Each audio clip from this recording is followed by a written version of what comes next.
andito na naman tayo sa Viajero Motor Sales Incorporated, located lang dito sa J. Catolico, Senior Avenue, Lagao, General Santos City.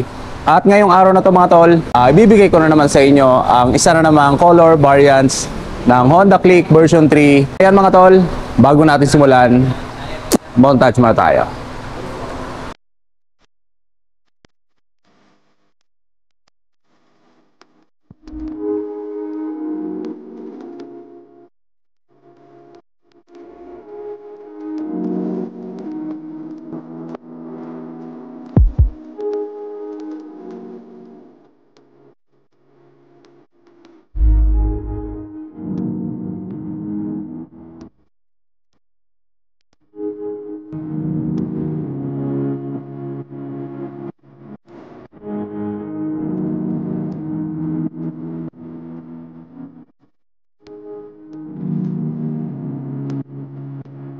So ayan, nasa harapan ninyo ang isa sa mga color variation ng Honda Click version 3 125. So ito mga tol, ang color variation na ito ay yung tinatawag natin na Stellar Blue Metallic. So ayan, napakaganda no.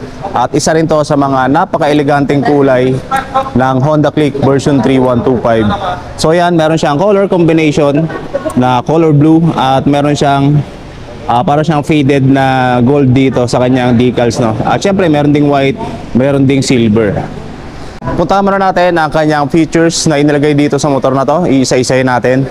Magsimula tayo syempre dito sa kanyang PGM FI. So eto mga tol ay naka-program na fuel injection. So napakatipid niyan sa kanyang fuel consumption. At dito naman wala siyang ABS pero meron siyang combi braking system.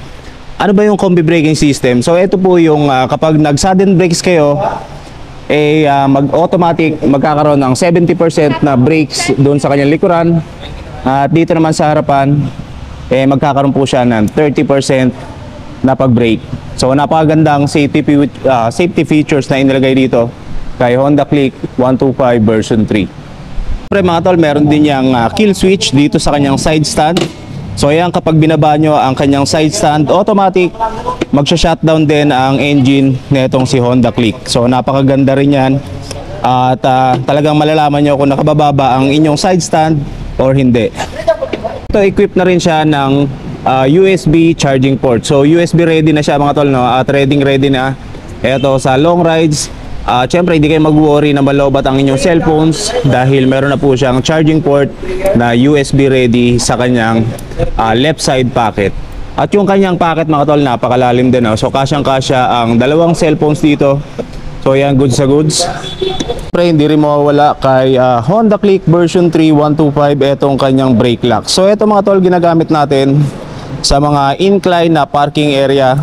So ang purpose na ito para hindi dumaus-us yung ating motor kapag iniwan natin na nakapark sa mga incline parking areas. So napakagandang bagay na nilagyan ng Honda itong si Honda Click version 3 125. Una na scooter na 125cc na merong liquid cooling system. So yan, napakagandang bagay niyan na inilagay dito sa motor na to, lalong-lalo na kapag kayo ay maglo-long ride, so hindi agad mag-overheat ang inyong makina dahil siya po ay naka-liquid cooling system na. Puntahan naman natin ang engine ng motor na to. Siyempre meron niyang 4-stroke, 2 valves, single cylinder, single overhead cam. At yung kanyang cooling system, gaya ng sinabi ko, naka-liquid cooling system with ESP ang kanyang makina. So ano yung ESP mga tol no? Yun yung Enhanced Smart Power. So nagbibigay siya ng dagdag lakas dito sa motor na to, pero napakababa pa rin ng kanyang fuel consumption. So ating tignan ang power output netong si Honda Click 125 version 3. Ito ay merong power na 8.2 kilowatts at 8,500 RPM. At ito ay kayang sumipa ng 10.8 Newton meters of torque at 5,000 revolution per minute.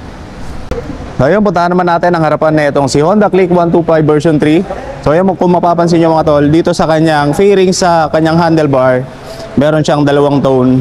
At meron siyang glossy black and glossy blue. At syempre meron siyang decals dito na Honda. So ayan, dito naman sa kanyang ibaba, sa kanyang harapan, meron din siyang design na letter M dito no. At dito rin sa kanyang fairings dito sa harapan, meron din siyang letter M. So ayan, talagang ibinabagay ng Honda yung design dito sa kanyang harapan, no? At syempre meron siyang emblem ng PGM FI, yung fuel injection. At puntahan naman natin ang kanyang daytime running light at yung kanyang signal light. Ito mga tol ay naka full assembly na. So ito ay gumagamit ng fully LED. So napakatingkad niyan lalo na sa gabi. At puntahan naman natin ang kanyang headlight. So yan ay merong split type na headlight. So napakaangas tignan, no? At very aggressive. And then, napaka-elegante rin tignan nito si Honda Click 125 version 3. Ang kanyang headlight, fully LED. So, yan. At dito naman sa kanyang front fender, syempre meron siyang color na blue, glossy blue. At meron siyang sticker ng combi brake dito sa kanyang gilid. Sa kanyang suspension naman, syempre ito ay gumagamit ng traditional telescopic fork. At sa kanyang braking system sa harapan, syempre meron siyang single piston caliper na may Tukiko brand. At yung kanyang wave disc, wala siyang ABS, pero meron siyang combi brake system. So ayos na ayos. Sa kanyang wheels, syempre ito ay naka-cast wheel. At yung kanyang gulong, so meron siyang tatak na Federal.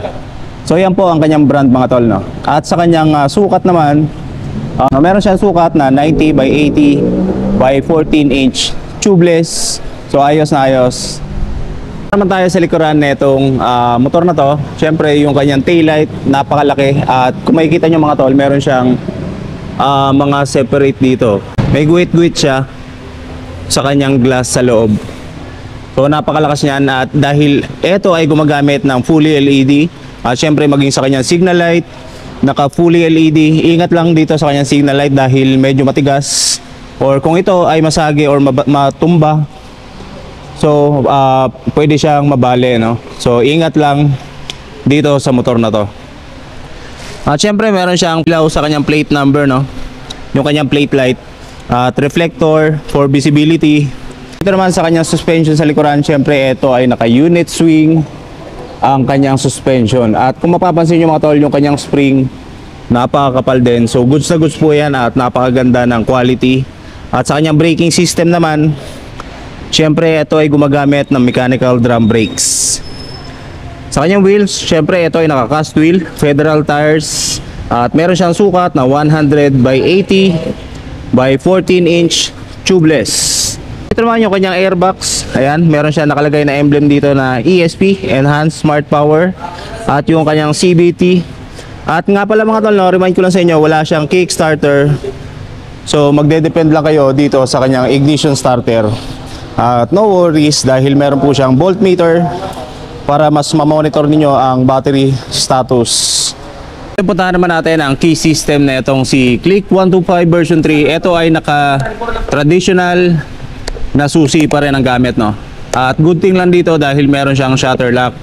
Yung kanyang buttons naman mga tol sa kanyang seat, dito mo rin matatagpuan. At ipupush mo lang yan, so mag-open na ang iyong seat compartment. Meron siyang napakaliit na bulsa dito. Ayan.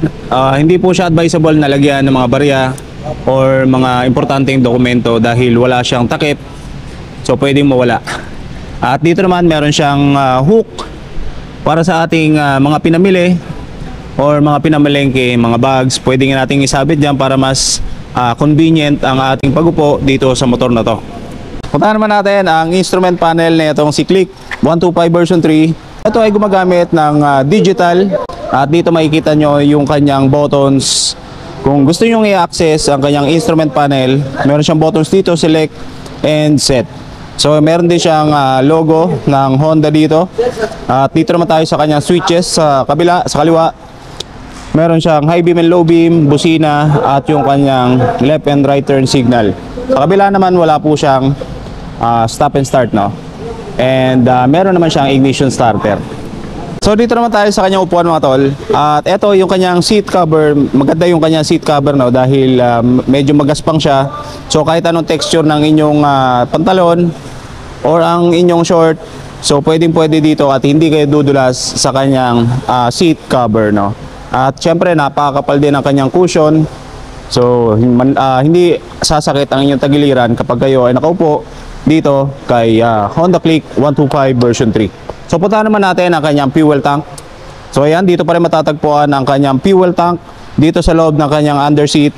At eto mga tol ay merong fuel tank capacity na 5.5 liters. So napakalaki niyan at malayo na ang inyong mararating para dito sa motor na to.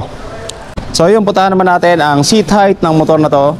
Siyempre ito ay merong taas na 769mm. So mababa lang ang kanyang seat height.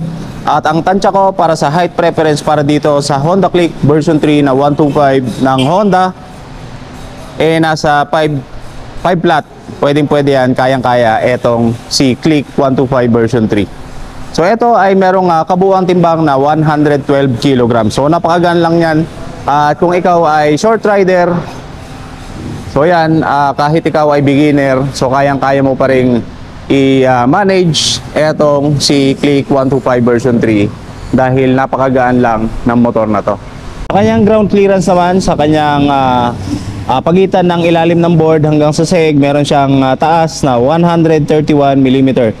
Siyempre, ang fuel consumption na itong si Click 125 version 3 ng Honda naglalaro lang sa 50.3 kilometers per liter. Pero gaya ng sinabi ko sa mga previous review na ating ginagawa, depende pa rin yan sa throttle hobby ng rider na gagamit ng mga motor na ating nare-review. So sa mga nagtatanong ng presyo na itong napaka-elegante at napaka-beginner friendly, so yan, fuel efficient itong motor na to at talaga naman napaka-forma. So ito ay merong kabuuang presyo na 83,500 pesos. Siyempre kung installment naman ang inyong apply dito sa motor na to, meron kayong minimum down payment na 8,000 pesos. Depende na po yan sa inyo mga tol kung tataasan ninyo ang inyong down payment para mas bumaba siyempre ang inyong monthly amortization. So sa 1 year ng kanyang installment plan mga tol, sa ang kanyang monthly amortization naglalaro lang sa 8,005 pesos. With rebate yan siyempre kapag maaga kayo nagbayad para dito sa napakagwapo at napaka-eleganteng motor na si Honda Click 125 version 3. Sa kanyang 2 years naman, meron siyang monthly amortization na 4,761 pesos. At sa kanyang 3 taon, meron siyang monthly amortization na 3,731 pesos. Gaya ng sinabi ko, with rebate siya ng 200 pesos kapag maaga kayo nagbayad sa motor na to. At para makapag-avail kayo ng 200 pesos na rebates, siguraduhin ninyo na hindi kayo lalagpas sa inyong due date sa inyong buwan-buwan. Sana nagustuhan ninyo ang napaka-pogi at napaka-eleganteng motor na katabi ko ngayon na si Honda Click 125 version 3. At kung gusto nyo mag-avail, meron po silang tatlong iba't ibang kulay na Honda Click 125 version 3. So yan mga tol, meron silang color black at yung red. Meron kayong red, no? Meron po silang red na nandun po sa likod na nakalagay. So ayan, at ito yung